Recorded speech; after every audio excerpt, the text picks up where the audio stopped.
Well, most of my adult life, I've been pretty super confident, especially after Cindy and I married and we got started in business. We started raising our family. I got involved in community activities and doing lots of things. I achieved a pretty high degree of self-confidence and was not afraid of anything, really. I've truly felt like I was 10 foot tall and bulletproof. And in the very late part of the year 2000, right around Christmas, I got really sick with bronchitis, which turned into pneumonia. And consequently, to make a long story short, I ended up overdosing on a very strong cough medication. And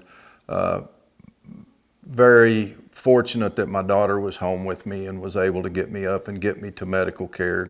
My respiratory system had been almost shut completely down, and it evidently really damaged me inside and caused a lot more damage that then could be medically determined.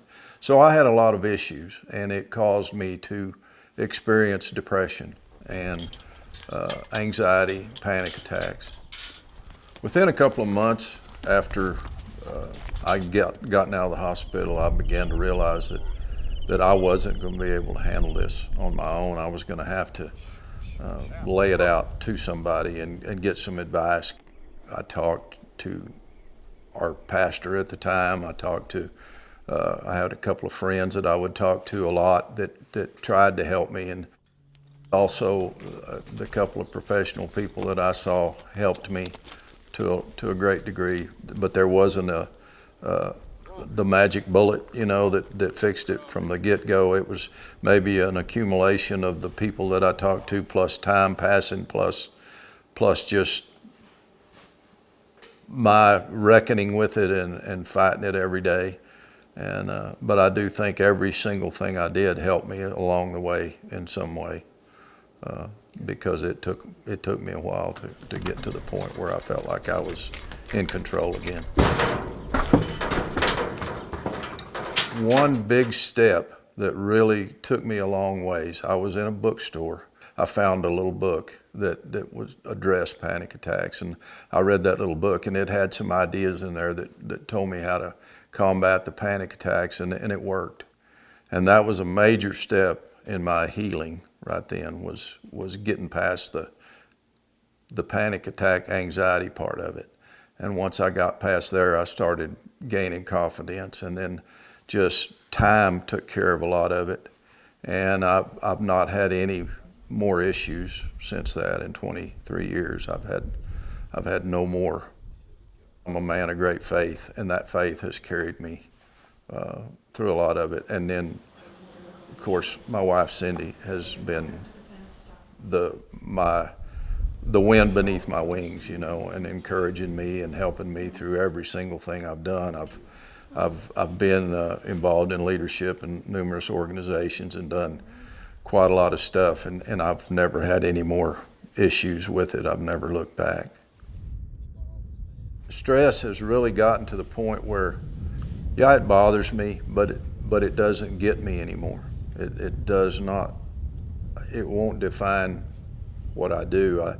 We're just a typical family. We've got issues. We've got things going on at several different stations in our life, so we're dealing with stress all the time. We deal with the stress of the weather. We deal with the stress of the cattle markets and of all the normal things that farmers and ranchers deal with.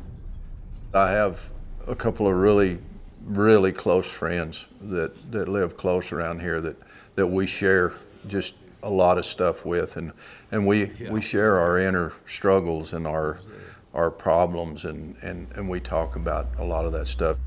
If you're feeling overwhelmed by circumstances in your work or in your life of any kind, you need to seek help. If you're a church-going person, talk to your pastor, talk to your family.